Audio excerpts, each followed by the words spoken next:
Today, guys, I want to talk to you about the deadlift and the 3 common mistakes that we see when people are deadlifting. The first one that we often see is the wrong setup position. So either people have their knees too bent or their hips are too high. When people's knees are too bent, the stimulus doesn't quite go through the glutes and the hamstrings, so we're getting a lot of quad. It's not dangerous, it's just not the stimulus that we want out of a deadlift.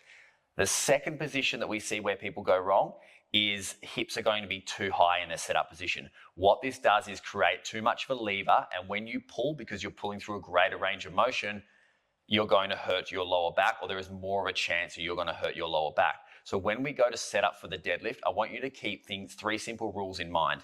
Knees are going to be roughly in line with your elbows. Now, if you've got long legs, long femurs, or long tib fib, your knees are probably going to be slightly forward of that. But the way to also check are these 2 other ones. So weight should be roughly in the middle of your foot or underneath the tongue of your shoe, and there should be some tension in your glutes. All right, so you can just give them a little bit of a love tap. Just check that they're on. Now, if you can check off all those things before we talk about the rest of the setup, then you're generally going to be in a good position for your deadlift. The second common mistake that we see when people are deadlifting is there's not enough tension in the system, or there's too much slack in the system. And what this often accounts to is people ripping the bar off the floor and their upper back and lower back rounding because the bar is pulling them out of position. So when you go to set up for your deadlift, once we do those things we just talked about in the first common mistake that we see and we get that position right, the next thing I want you guys to do is take slack out of the bar. Now, depending on what barbell you're using, you'll often hear a little bit of noise of your barbell moving through the bearing. So we're going to pull up and back on the bar. We're going to engage the lats. The bar's still going to be on the floor, but what you're going to feel is 2 things. The lats are going to turn on, so there's big wings down the side of your body, and you're going to feel your feet drive into the floor. This means, and this indicates that there's a lot of tension in the system. And when we go to push our feet into the floor to lift the bar up, you're not going to have that jerking effect pulling you out of position.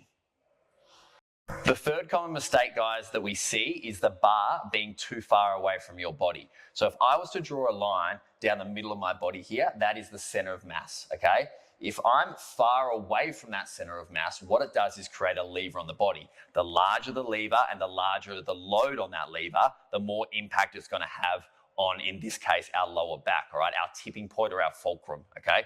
So when the bar is away from our body, it puts a lot of stress on our lower back. The closer it is to our body, the closer it is to our center of mass, things are nice and balanced, the body loves it, and we don't have that lever and that unnecessary stress on our lower back.